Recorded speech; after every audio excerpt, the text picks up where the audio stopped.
Alright, so I am visiting my parents in Florida for winter break, but I wanted to share something that I found at a yard sale. Some of my more nerdy subscribers or, visitors may find this to be really, really cool. So, what we have is Advanced Dungeons and Dragons figurines. Now, you can see from this one, this is the 2003 Dwarves set. But before I dive into this, I want to show you something a little bit older. So, we'll set that in the back. Advanced Dungeons and Dragons. All right, these are the old ones. And when I say old, I mean old. So we can take a look, and we can actually look to see what the date is on it. I think we're looking at a 1981. I think I saw a 1979 in here. So I want to go through all of these figures and kind of describe, like show what they are and what they were used for in the Dungeons and Dragons universe. So let's pop these guys out and we'll talk about each one. We'll look at them and see what they have to offer as a figurine. So some very basic knowledge is that these figurines were basically an advanced way of playing Dungeons and Dragons. Now, if anybody has played it before, you usually have these little plastic figurines. These are made of what I assume to be lead, so I should definitely wash my hands after this and make sure I don't have too much exposure to the potential carcinogenous material. So, anyway, these are what they are. So we're going to look at the old ones first, and then we'll move on to the newer ones and see maybe how they've changed in matter of details. But some of these guys are old. I don't even know if we can check to see the date on every single one of them. This one doesn't really look like anything, but there's a few of them that have like an actual label on them. Hal Partha, or whatever that is. It looks like a scratch on there, but 1979. So these guys are really old. And these look to be hand painted, and they are very, very heavy, because, that's what lead is. So we'll look at each of these, and I'll set them aside as we do that, in case anybody wants to have a nostalgic trip. Now, I'm not sure if these were actually hand painted by the person, or if they were painted by the company that sells them, but that's okay. We'll do some research at some point, and maybe if some of you guys know more about this than I do, you guys can get back to me on it. Alright, so we got a bunch of different characters, and these are cool. This is what I assume to be a rogue or a thief or whatever. Right, some of the other ones, we had some soldiers and orcs and knights, and here's another goblin or orc. I'm not sure of the Dungeons and Dragons terminology. I've actually only played a couple times in my life, but for those of you who are more experienced, you know better than I do. But some of the details on here are insane. You can see that he has the actual armor with little dots on it. There's blood on his axe. There's just a lot of detail going on here. I mean, you can even see, like, the quality of the feet at the bottom. So whoever made these really took some time to put in some quality stuff. So we even have one that he's carrying his little flag of Dungeons and Dragons. So these are cool. I am very, very interested in learning more about the history of these and see where it goes from there.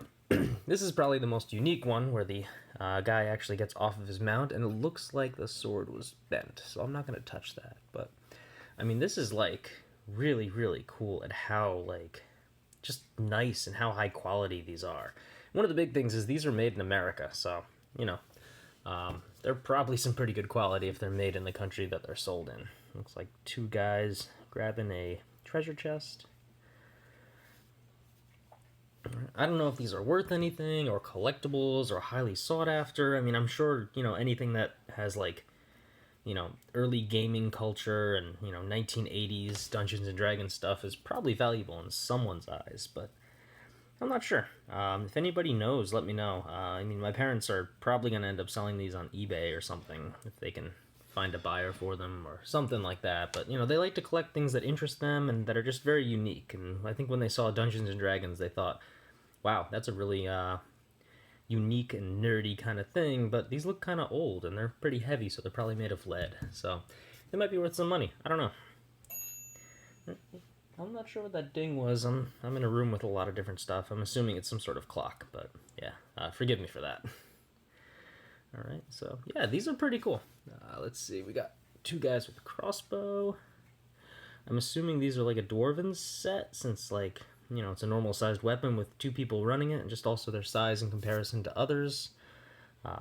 yeah, but I don't know. I can never tell. So these are pretty cool though.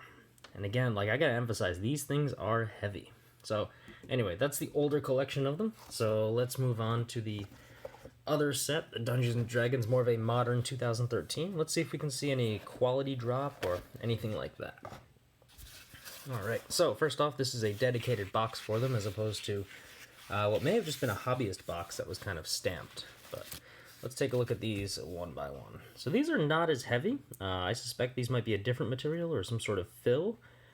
2003 is kind of when we were very aware of how dangerous lead was. So I assume that these have been changed or something. But yeah, these are pretty cool though. And like the detail in these is just astounding. Let's see if I can get that focus to really look. I think that's as good as I'm going to get. You're actually getting a better picture of my thumb than anything. And my fingerprints. But yeah, these are amazing. This has a little bit of wear on the cape, but yeah. Let's see if there's the date. This looks like 1980 as well. So I'm wondering if that might have been like a copyright and I'm completely wrong about the dates for these. I'm not sure. It looks like the wizard lost a piece of his hat, so that's unfortunate. But, you know, overall, this quality is, again, like, just amazing, so I'm not sure. Yeah, these all seem to say 1980 on them on the bottom, so you know what? This is actually a mystery for me. Hey, it's Thor. This would actually make a really cool Thor character to play around with. Alright, what else do we have? Alright, a guy with an axe. His hands are just like massively large in relation to the axe. I mean, this guy lifts, but it looks like he skips torso and leg day at the gym. Alright, what do we got here? I'm assuming this is the king. So these are really cool. If anybody doesn't know what Dungeons & Dragons is, it's pretty much like a role-playing game where you move figurines around, you have maps, you have a dungeon master, which is a person who's basically narrating people through an adventure, and just having these things that kind of like enhance the realism or like how deep you go into the story. It's one of those things that's just, you know, it's really, it can be really fun if everyone is into it. You know, the first few times that I tried playing, I was a little skeptical, I guess, of the fun, and I couldn't like, you know, get into it imagination based, but I think the last time that I played, I actually had a lot of fun, you know, trying to get in character. There are people who actually change their voice and, you know, act completely like theatrical versions. That's not something that I'm brave enough yet to do, but a couple of my friends actually do that, and they will actually get into full voice. So you can imagine how I felt the first time that they did that.